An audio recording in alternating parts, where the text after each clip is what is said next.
खेती में निवेश, खेती का सबसे पहला निवेश है अपना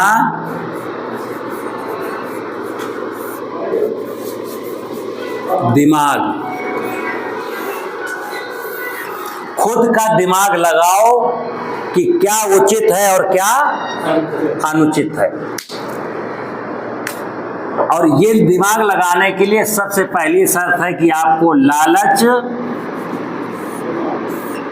त्यागना है। लालच त्यागना है। और इस लालच के लिए एक महाभारत में कहानी है कि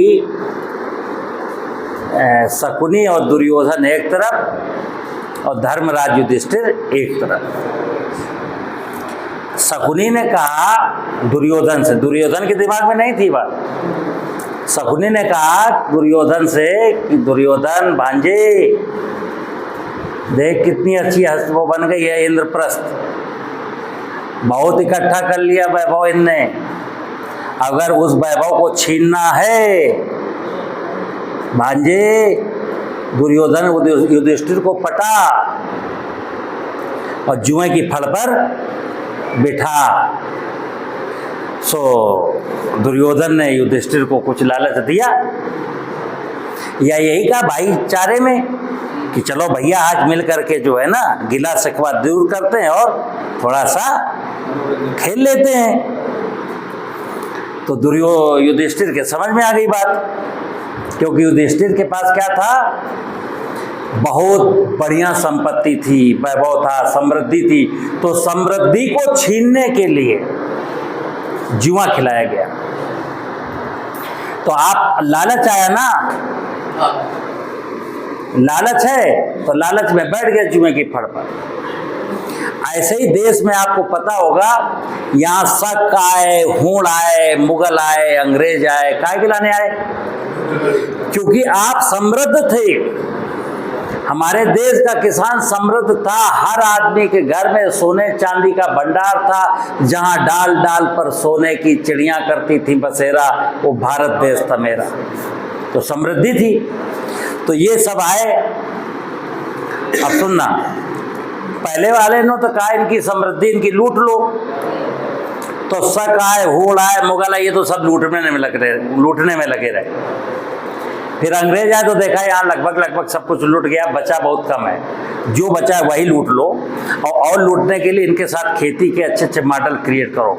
तुम कपास बो, तुम नील की खेती करो, तुम ये करो, तुम वो करो, हम नहर निकाल दे रहे हैं, नहर से सिंचाई करो, गन्ना करो। यहाँ से शुरू हुआ। फिर देश आज़ाद हो गया और अंग्रेजों की देखा देखी, फिर क्योंकि टेक्नोलॉजी वही लाए थे, अब उस टेक्नोलॉजी में जो आदी पड़ गए थे लोग, जिनको अच्छी लगने लगी थी, अंग्रेजों के जाने के बाद उन्होंने कहा यार एक चीज़ बताएं, अंग्रेज थे तो दिमाग वाले। देखो अंग्रेज किसानों के साथ बिजनेस करते थे, बढ़िया अपना ये करते थे, वो करते थे। बोले यार पढ़े लिखा आदमी नौकरी कहाँ पाएगा, तो पढ़े लिखे लोगों को किसानों के साथ बिजनेस करना है। तो बिजनेस कैसे करोगे, किसान को कहो यूरिया डालने से ये होगा, डीएपी डालने से ये होगा, पोटाश डालने से फसल में चमक आएगी, सल्फर डालने से ये होगा, आपके खेत में कीड़ा लगता है दवाई डालने से ये होगा, आपके खेत में रोग लगता है ये होगा। और बैलों के पीछे क्यों पड़े रहते हो, बैल कितना जोत पाता है, 2 एकड़, रात भर चलते हो बैल के पीछे पीछे 2 एकड़। तुम ट्रैक्टर ले लो, तुम तो जमींदार हो, तुम्हारे पास तो पैसे। लोगों ने शुरू में जिनके यहाँ ज्यादा सोना था, सोना बेच के, चांदी बेच के ट्रैक्टर खरीदे। अब सुनना, जब ट्रैक्टर खरीदे तो अब वो अपाई खेती करने लगे, बैला बेच दे, बैला तो कट गए। अब 4 पड़ोसी भी आए उनके गिरफ्त में, कहा चाचा हम आओ जोत सकत, बोले आओ पैसा लगे जोत है। तो उसको भी लगा बैल बेचो यार, काय चूतिया पे मैं 365 दिन साले को यहाँ बांधो वहाँ बांधो, सानी करो, चारा करो, तालाब ले जाओ, पानी पिलाओ, झंझट से मुक्ति। चचा का ट्रैक्टर आ गया है। तो 10-12 लोग इनके ट्रैक्टर से जुड़ गए। अब गांव में एक आदमी की हैसियत थोड़ी और अच्छी थी, उसने कहा यार इनका तो धंधा ठीक हो गया, ट्रैक्टर ले आए हैं, माल ढोते हैं, भाड़ा दौड़ते हैं, लोगों का खेत जोतते हैं, 2 पैसा कमाते हैं। वो अगले आदमी को लालच आ रहा, बोले ट्रैक्टर हम भी लाएंगे। वो भी गया बैंक, इधर प्रचार प्रसार हो गया, जिसके पास पैसा ना वो लोन ले ले, तो गया लोन से ले आया। फिर कुछ और सिलसिला आगे बढ़ा, फिर गांव में हो गए 10 ट्रैक्टर। गांव में किसान थे 90, सुनना ट्रैक्टर हो गए 10। 30 साल बीते, 10 ट्रैक्टर हो गए। अब गांव में नहीं बचो एक बैला। अब जो 10 ट्रैक्टर मालिक हैं वो तो ईंटा ढो रहे, बट्टी ढो रहे, खनन कर रहे, कचू कर रहे, वो तो उनके पास तो आ रहा पैसा, तो वो तो हो गए धनाट, ठीक ठाक अच्छी हैसियत के लोग हैं। बकाया जो 90 थे बेवकूफ टाइप के, जितने इनके चक्कर में बैला बेच दे। अब उनको एक जुताई करानी है, एक जुताई 1 बीघा की तो 500, अगर 10 बीघा जमीन है तो हो गए 5000, जुताई करानी है 3 तो हो गए 15000। 15000 तो तुमने पहले ट्रैक्टर वाले को दो, तब तुमने 5 एकड़ जमीन बह पाई। अब सुनियो, अब जब आपको हार्वेस्टिंग कराने तो ना इनके हाथ जोड़ने, फिर जब आपको 10 कुंटल मसूर गरौठा ले जाने तब फिर उनके हाथ जोड़ने, तो आपकी आमदनी का एक बहुत बड़ा हिस्सा ये ले गए, और आमदनी का एक बहुत बड़ा हिस्सा खाद वाला ले गया, आमदनी का एक हिस्सा वो फंजीसाइड वाला ले गया, आमदनी का हिस्सा वो समर वाला ले गया जो समर फूक गई थी तुम्हारी, या पानी नीचे उतर गया तो बोले कि अभी पानी हमारी तो पानी उतर गो 120 फुट। अरे चाचा परेशान न हो, हम कल आए तुम्हारे, हाँ और नेक नीचे डालते हैं, तो अब 250 फुट बोरिंग हो गई।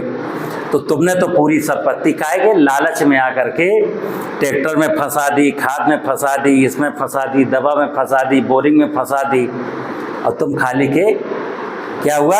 यहाँ इस कहानी में जो था, मैं किसानों से कहता हूँ कि देश का किसान शकुनियों के साथ, ये सब शकुनी है जो आपको लालच देते हैं, फंसाते हैं, 10,000 रुपए की दवा बेच के चले जाते हैं।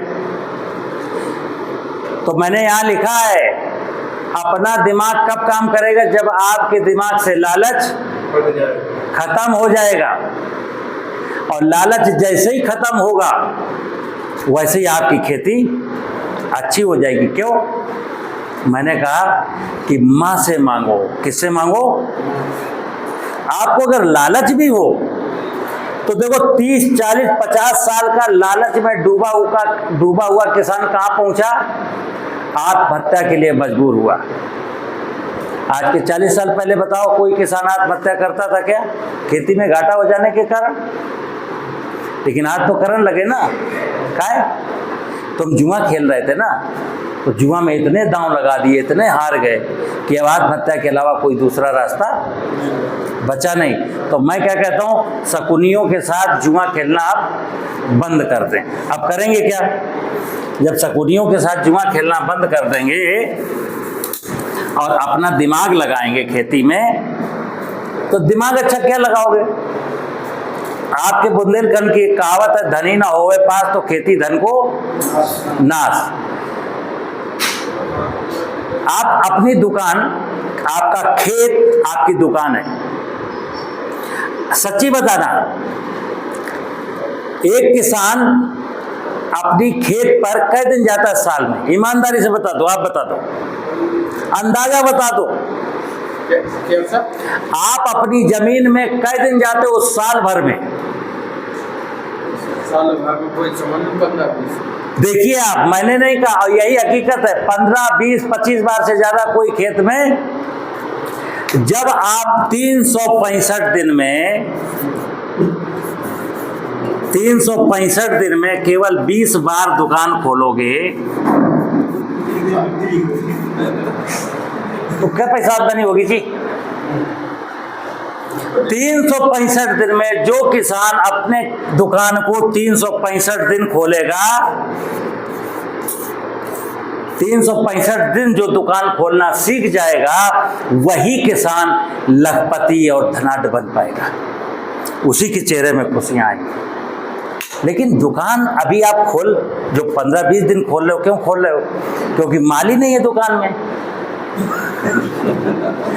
मालक भरोसा ही नहीं बिक्री का। दुकान तो तब खोलोगे जब आपकी दुकान में कोई चीज बेचने लायक होगी। अब एक चीज तो बेचने लायक थी जब आपने मसूर काटी, तो मसूर भरवे के लाने बीज बोआए, दुकान में मसूर भरे, तो मसूर भर गई, 3 महीना में मसूर भर गई। फिर गए तो वाई काट लो और वाई बेच दो। फिर गए पिसिया भरवे, तो आपकी दुकान में 2 आइटम है, क्या? मूंगफली, इस सीजन में मूंगफली होगी, उड़द होंगे, मूंग होगा, तिल होगा, एक माल है। और उस सीजन में क्या होगा? चना होगा, मटर होगा, या मसूर होगा, या पिसिया होगी। तो जिस दुकान में 2 ही आइटम है यार, बोलो कैसे चलेगा? तो सुनिए, तो हमें क्या करना है? अपनी दुकान में माल भरना है। क्या भरना है? माल। अब देखना माल क्या होता है। आपका एक खेत है 5 एकड़ का,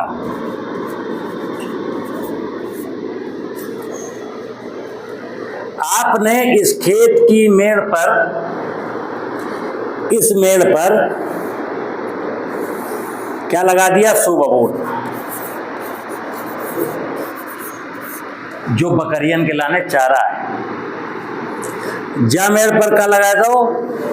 नीम के शीशम के पेड़, नीम शीशम के पेड़ लगाए गए। जा मेड़ पे क्या लगा दो? आम, आंवला, अमरूद। और जा मेड़ पे क्या लगा दो? बांस। अब सुनना, अब चूंकि माल भरा है, रखाने जाओगे कि नहीं जाओगे? अब तो जाना पड़ेगा। अब आपने माल, तो अबे तो कुछ दिन तो जाओगे माल रखाने कि ये पौधा संपन्न हो जाए। फिर जैसे ही 2 साल में पौधा संपन्न भय, फिर आपने लाई बकरियां, 10 बकरियां पाली। तो ये सुबबूल की बकरियां खवावे खिलाने, और ये बांस की पत्ती जो गिर गई, कचू नीम की पत्ती मिलती, कुछ बम्बूल भी लगा दिया। सेंगरी गिरेंगी ना, सेंगरी बहुत अच्छा दूध होता है, और सेंगरी का, खाई हुई बकरी का। घर में पाल लें 2 गैया, और अगर सिंचाई को साधन अच्छो है तो 1 डार दी थे मलैया। फिर ने कितना बोला सब्जी। आप देखना,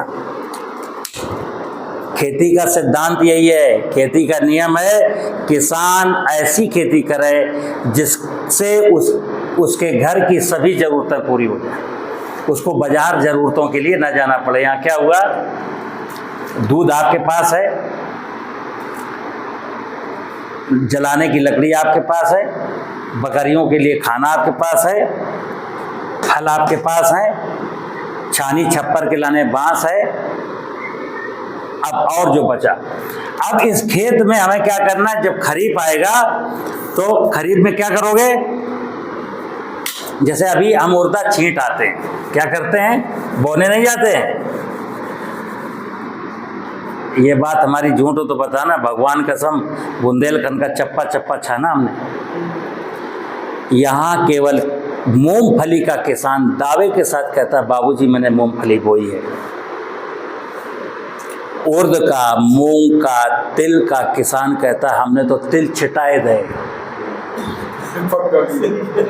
मतलब आप बोए नहीं है। वो रामधनी को ट्रैक्टर लेके गए, रामधनी 2 बार जोतो, फिर आपने जो है तिल ऐसे ऐसे 4 मुट्ठी लेके, कहाँ गिर रहो कहाँ नहीं गिर रहो कोई फर्क नहीं पड़ रहा। कहते आपको पता है कि जामे होने, ये पहले से ही पता है। सो तिल या उर्दा या मूंग छिटाया है, और काय के लाने? ताकि लोग ये ना कहें कि रामधनी की जमीन ऐसे ही डरी। सो कुछ ना कुछ बो दिए, पहले से पता है इसमें मिलना कुछ नहीं है। सो इतने खर भाव कि तिल को पौधा कहाँ को पता ही नहीं, खर ही खर खड़े हुआ में खरपतवार। सो आपने कहा करो, फिर देर सवेर कुछ बीनी कुछ काटी, तो 1 एकड़ में तिल निकले 15 किलो। अगर मूंग थी तो निकल गई 60 किलो और उड़द थे तो निकल गए 70 किलो। गलत कह रहा हूं तो बताइए। आपने बोया ही नहीं, तो हम क्या कर रहे हैं कि खरीफ में आप फसल बोइए। क्या क्या बोएंगे देखना आप, ये पेड़े वेड़े तो लगे ही रहने दो। अब यहां बोइए आप अरंड,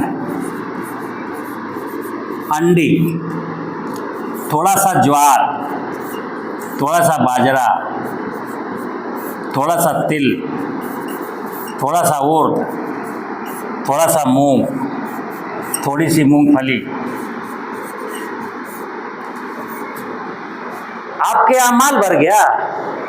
इतना माल होगा तो जरूर जाओगे डांटे, खुरपिया लेके, फावड़ा लेके, कुछ ना कुछ करोगे भाई साहब। अंडी मेड़ों पर बोई थी, किनारे किनारे, जैसे खेत के अगर ऐसे पार्टीशन थे तो अंडी तो बोई है जामे, अंडी तो बीच में बहुत नहीं। जाई में एक में अंडी बो दो, एक में अरहर बो दो, तो कम से कम 20 किलो दाल निकलेगी। तो दाल तो नहीं खरीदनी पड़ेगी अरहर की। जामे बो दया ज्वार, जामे बो दो तिल, जामे बो दो उड़दा और जामे बो दी मूंगफली। तो मोड़ी मोड़ा मूंगफली खा रहे। ज्वार कुछ बन गई तो ज्वार का गादा खा लो 15 दिन, वो जो दाना का नहीं बता उबाल के खाते हैं। और ज्वार की कड़बी बच गई 1 एकड़। तो जो दो गैया थी ना इतने, जिनके लाने कुट्टी हो गई तो गैया को दूध हो बढ़ गो। ये जब खेती करोगे ना तब फायदा होगा। और जब रबी आएगी तो जामे बो गेहूं, जामे बो चना, जामे बो मसूर, जामे बे जवा, जौ। अच्छा, जौ की रोटी, जौ चना की रोटी अच्छी होती कि गेहूं की? सन्ना। पहले एक जमाने में जब ये गेहूं आओ तो लरमा राजू बाहर से, विदेश से, तो हम लोग जवा खाते, जवा चना, तो आकी रोटी चुभती नेक नेक है। अब यार जब वो अमेरिका से, रूस से गेहूं आए, बोले यार ही अच्छी फसल है यार, हाँ जाम की रोटी कितनी मुलायम है। तो वो खाने की पड़ गई आदत। जब खाने की आदत पड़ गई तो खेती की आदत पड़ गई। फिर धीरे धीरे जौ गायब हो गया, बाजरा गायब, मक्का गायब। अब तो गेहूं की रोटी हम लोग खाते रहते हैं। तो क्या हुआ, हम खा रहे हैं गेहूं की रोटी, हमारे पशु खा रहे हैं गेहूं को भूसा। और गेहूं ले रो पानी जमीन को। तो सुनना, हमारे जमीन को पानी लुट गो, उर्वरा शक्ति लुट गई। गेहूं खा के हम कॉन्स्टिपेशन के मरीज बन गए और गेहूं का भूसा खाकर मेरी गाय कॉन्स्टिपेशन की मरीज बन गई। अब बजाओ बाजा। और जब हम जौ खाते थे, चना खाते थे, ज्वार खाते थे, बाजरा खाते थे, तो हम 1 कुंटल का बोरा उठा के ऐसे फेंक देते थे। हम 10 किलोमीटर पैदल चल लेते थे। हमारी गाय भैंस दूध बहुत देती थी। गेहूं की रोटी में ना दम है और ना गेहूं के भूसे में कोई दम है, लेकिन दुर्भाग्य से पशु गेहूं का भूसा खा रहे, वो आदमी गेहूं की रोटी खा रहा है। और गेहूं ये धरती का पानी और लूट रहा है। पिंटू भाई,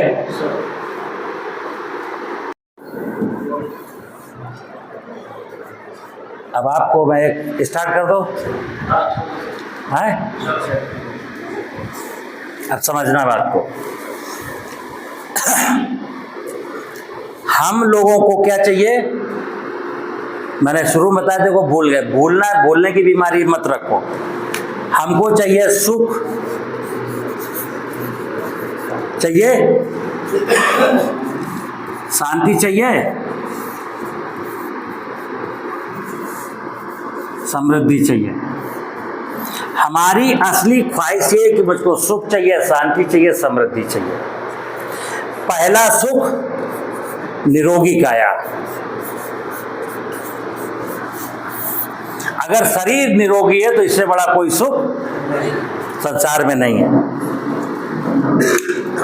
अब हमारा जब शरीर निरोगी रहे तो उसके लिए हमको ये समझना पड़ेगा कि ये शरीर का भोजन क्या है, शरीर में क्या क्या जाता है। तो देखिए 21,000 बार ऑक्सीजन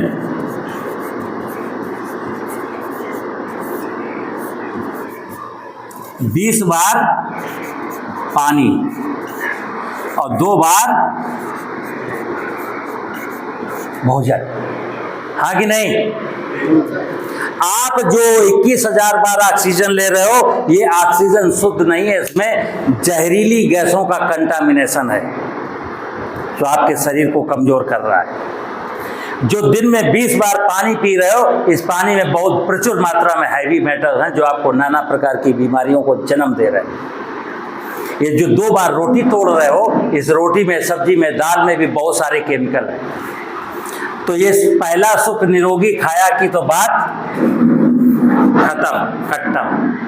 खाए जाको दूषित हवा लेने, दूषित पानी पीने, दूषित भोजन खाने, तो पहला सुख निरोगी काया खत्म। दूसरा शांति। शांति है कि जब मेरे साथ मेरे आसपास के सारे जीव, सर्वे भवन्तु सुखिनः सर्वे सन्तु निरामया, जब ऐसा माहौल होगा तब आपको शांति मिलेगी। आपके पड़ोस में रहने वाला भूखा नहीं है, आपके पड़ोस में रहने वाला बीमार नहीं है, आपके पड़ोस में रहने वाला के घर में झगड़ा नहीं होता है, तो आपका मन शांत रहेगा। अन्यथा आप तो चद्दर ओढ़ के सोने चले थे, उतना मियाँ बीवी की झगड़ा शुरू हो और तगड़ा झगड़ा, तो आपकी शांति तो भंग हो गई। तो इसको कहते हैं सामाजिक समरसता। इस नेचर में सामाजिक समरसता, सर्वे भवन्तु सुखिनः। अगर सभी सुखी नहीं है तो आपके जीवन में शांति और समृद्धि क्या है? समृद्धि मैंने बताया भगवान की माया, जिसमें उर्वर जमीन, जलाशय, जंगल, जानवर, जलचर, थलचर, नभचर, ये हमने खत्म कर ही दे। तो सुनना, अब ना हमें सुख है, ना शांति है, ना हमारे जीवन में समृद्धि है। हम तो बस हाड़ मांस के पुतले, वैसे ही लाचारी में, बीमारी में, जैसे रोबोट नहीं, वो मशीन, बस वो इसी जी रहे। आप सुनना, इसको सही प्रकार से समझना हो तो एक चीज समझाऊं। जब कभी धार्मिक क्रियाकलाप होता, चाहे आप सत्यनारायण की कथा कराओ, चाहे अखंड रामायण बिठाओ, चाहे आप यज्ञ करो, चाहे पूजा करो, तो जिसको बुलाते हो, अब यहाँ ध्यान से सुनना, जिसको पंडित जी को, जिसको धर्म के विद्वान को बुलाते हो, वो कार्यक्रम शुरू होने के पहले जब पूजा की वेदी सज गई, यज्ञ की वेदी सज गई, सब कुछ सज जाता है, तो क्या कहता है? 150-25 जो भी आदमी होते हैं, तो शुरू कहाँ से करता है? बोलो सत्य सनातन धर्म की जय, ऐसे नारा लगाता है ना। आप भी, वो भी बोलता, तो आप भी बोलते हो। लेकिन अब मुश्किल क्या है कि सत्य, सनातन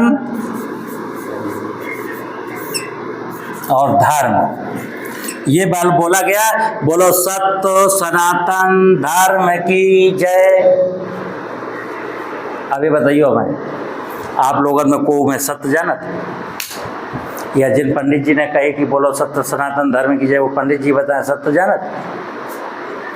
हकीकत बता दूं, मतलब ये मत समझना कि मैं बहुत होशियार, मैं बहुत गधा हूं, लेकिन मैं इतना दावे के साथ कह रहा हूं कि सत्य सनातन धर्म की परिभाषा बताने वाला आज की तारीख में कोई नहीं ना। बस एक शब्द है, सत्य सनातन धर्म की जय। जैसे बोलते हैं बोलो धरती माता की, क्या कद्दू जय? तुम्हारी धरती माता को हाल देख रहे, इतना केमिकल डाल दो, जंगल तुमने काट लो, पानी तुमने लूट लो, बोलो धरती माता की जय। ये समझ, ये नारन से काम नहीं चलने, बोलो सत्य सनातन धर्म की जय। पहले जानो तो सत्य क्या है, जानो तो सनातन क्या है, जानो तो धर्म क्या है। तो आप लोग सौभाग्यशाली, मैं आपको बता रहा हूं, देखता हूं कितने लोगों को याद रहता है सत्य सनातन धर्म। सुनना,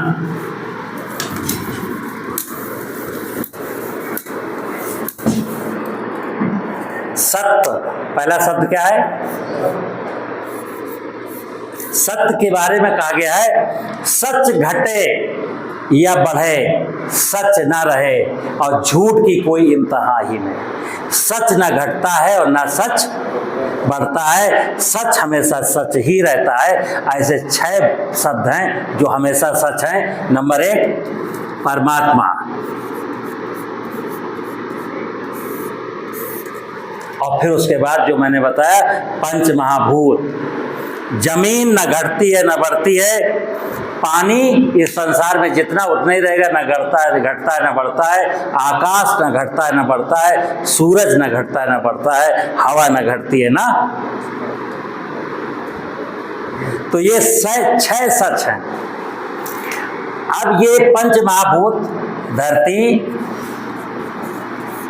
पानी, हवा, आकाश और हम लोग कहते हैं छित जल पावक गगन समीरा पंच तत्व मिल। सुनना, यही पंच महाभूत है जिनकी बदौलत मेरा शरीर बना है। शरीर बनाने का काम किसका है? पंच महाभूत का। हमारा शरीर किसने बनाया? पंच महाभूत ने। और शरीर में प्राण चेतना किसने डाली? इस परमात्मा ने। तो हम एक शरीर हैं। हम क्या हैं? शरीर हैं और प्लस चेतना है। ये शरीर किसका है? पंच महाभूत का है। चेतना किसकी है? परमात्मा की है। अब लेकिन आपने सुना है कि हम इस धरती पर परमात्मा की सबसे सुंदर और अंतिम रचना है, सबसे अंतिम है। तो हमसे पहले क्या था जब हम यहाँ नहीं आए थे? तो जब हम यहाँ नहीं आए थे तब परमात्मा ने 84 लाख योनियों की रचना कर डाली थी। इसमें जलचर है, थलचर है और नभचर है। तो सनातन का मतलब है जो हमारे आने से यहाँ पहले था, जिसकी वजह से, जैसे पेड़ों की वजह से मुझको ऑक्सीजन मिलती है, पेड़ों की वजह से पानी आता है, पेड़ों से मुझे भोजन मिलता है, लकड़ी मिलती है, गैया से दूध मिलता है, मुर्गी से अंडा मिलता है। तो अगर ये जो मुझसे पहले भगवान ने व्यवस्था की थी, भगवान ने, परमात्मा ने जो 84 लाख योनियों की व्यवस्था आपके आने के पहले की थी, वो इसलिए की थी कि तुम्हारी जरूरतें इतनी ज्यादा हैं कि तुमको ये सब चाहिए था। तो हमारे आने के पहले इस संसार में जो था वो सनातन है। ये जो 84 लाख योनियां है ना, ये सनातन है। अब सुनना, फिर एक शब्द आता है धर्म। धर्म क्या है? बिल्कुल सरल बात है कि चूंकि हम सबसे बाद में आए, पंच महाभूत मेरे पहले हैं, उसके बाद पंच महाभूतों ने 84 लाख योनियों की रचना की, फिर हमारी रचना की। तो हमको केवल धर्म अगर समझना हो तो ये जानना है कि यहाँ चिड़िया भी अपना काम करती है, केंचुआ भी अपना काम करता है, पेड़ भी अपना काम करते हैं। सारी इकाइयाँ अपने अपने काम में, उसी काम में लगी हुई हैं जो जिम्मेदारी परमात्मा ने उनको सौंपी। बोलो, गैया आज भी दूध दे रही है, बकरी का मांस आज भी आप खा रहे हो बिना चिल्लाए बेचारी, मुर्गी आज भी अंडा दे रही है, नदी आज भी बह रही है, सूरज आज भी निकल रहा है। सारी जड़ और चेतन जगत की इकाइयां आज भी अपने उसी काम में लगी हुई हैं जो जिम्मेदारी परमात्मा ने उनको सौंपी थी। और आपको तो बाद में भेजा था कि जा तू संसार की सबसे सुंदर और अंतिम रचना है। तो हम क्या हुए? सबसे बदसूरत, इस संसार की सबसे खराब अगर कोई रचना आज भी विधाता भी कहता होगा कि इस मनुष्य को नहीं बनाते तो ज्यादा अच्छा था, क्योंकि मनुष्य वो काम तो करता नहीं जिसके लिए मैंने इसको बनाया था। तो धर्म का मतलब है धर्म, कि तुम्हारा ये जो व्यवस्था है 84 लाख योनियों के प्रति और पंच महाभूत के प्रति जो तुम्हारे कर्तव्य हैं वही तुम्हारा धर्म है। ये मंदिर धर्म जिसको ना पता हो तो मंदिर जाके सीखे, रामायण पढ़ के सीखे। लेकिन समस्या क्या है, मंदिर या मस्जिद या गिरजाघर ये धार्मिक पाठशाला है, और इनमें शिक्षक कौन है? फैकल्टी, मौलवी है, मुल्ला है, पंडित है, ब्राह्मण है, पादरी है। इन धर्म स्थलों पर, धर्म के स्थलों पर, धर्म की पाठशाला में जो पुजारी है, जो मौलवी है, जो पादरी है, वो वहाँ का शिक्षक है। और रामायण है और गीता है और कुरान है, ये बाइबल है, उस धर्म की पुस्तक है। तो पुजारी केवल यही देखता है कि किसने क्या चढ़ाया, फीस दो, शिक्षा नहीं देंगे। फीस दो और वापस जाओ, फीस दो और वापस जाओ। तो यहाँ तो धर्म मिलता नहीं है। हकीकत ये है कि पूर्वजों ने जो मंदिर का, मस्जिद का सिस्टम चलाया था, इसलिए चलाया था अज्ञानी लोग जाएंगे, ज्ञानी बन के आएंगे। तो वो तो हो गई पूरी इंडस्ट्री। चलिए, तो भगवान ने कहा बेटा तुमको किस चीज़ की कमी दी हमने? मैं तो तुम्हारे अंदर हूँ, तुमको कहीं जाने की जरूरत ही नहीं है।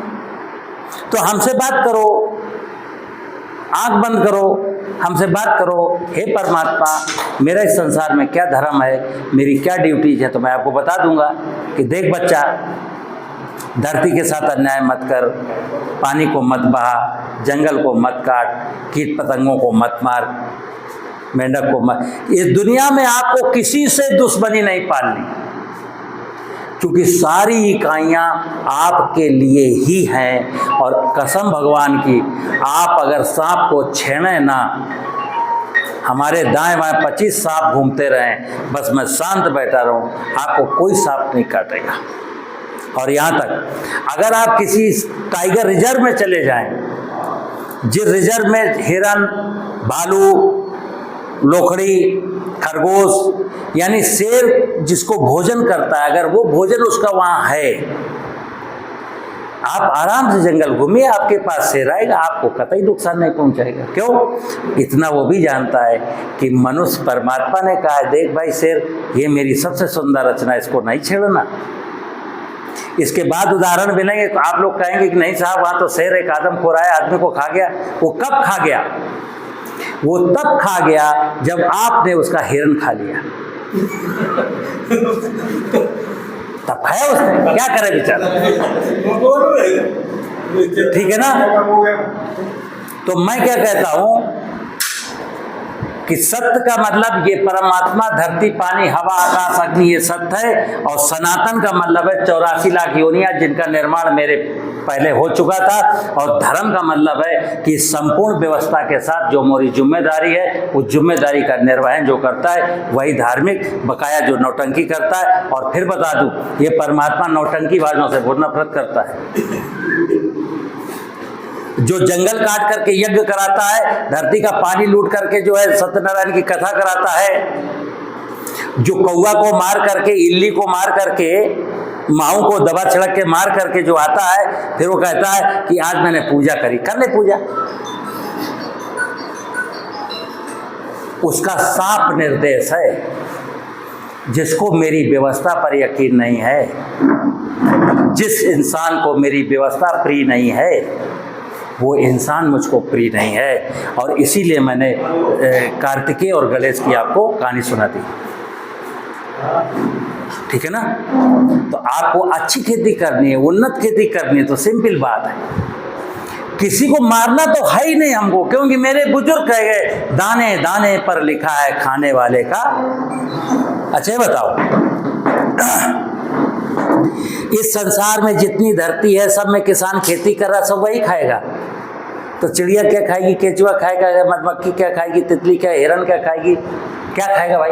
जब तुम्ही ने सब कहा नहीं, सब अभी खाएंगे। तो आप समझो ना, ये माँ है, माँ को जिम्मेदारी, धरती माँ को परमात्मा ने जिम्मेदारी देकर, देख तू पार्वती है, तेरी सारी संतानें 84 लाख योनियाँ और सारा इंसान ये सब तेरी संतान है, सबको पालने की जिम्मेदारी है। तो माँ सबको पालने के लिए, आप तो गेहूँ बोते हो, ये खरपतवार किसके लिए माँ बोती है? अन्य जीवों के लिए। इस दुनिया में जितने भी जंगल हैं, जंगल किसने लगाए? आदमी ने लगाया कि फॉरेस्ट डिपार्टमेंट ने लगाया? जंगल सब पक्षियों ने बोए। तो माँ की व्यवस्था है, माँ सबका अंतिम समय तक वो मरते मरते ससकते चाहे कुछ भी करो तो, लेकिन कोशिश करती है कि मैं सबका पेट पाल लूँ। इंसान केवल इतनी बात अगर उसके गले नहीं उतर रही है, कहता हमारे चने में भतुआ है, हमारे मटर में हिरणखुरी है, हमारे गेहूँ में फिलरिस माइनर है, इन सबको मारना है, दीमक को मारना है। तो सबको मार के तुम ही अकेले जियोगे संसार में? क्यों? सब मर जाएं केवल हम जिंदा रहें? ऐसा तो नहीं हो सकता। तो जियो और जीने दो, सबको जीने दो, तुम भी जियो। किसने मना किया? पिंडू बंद कर दो।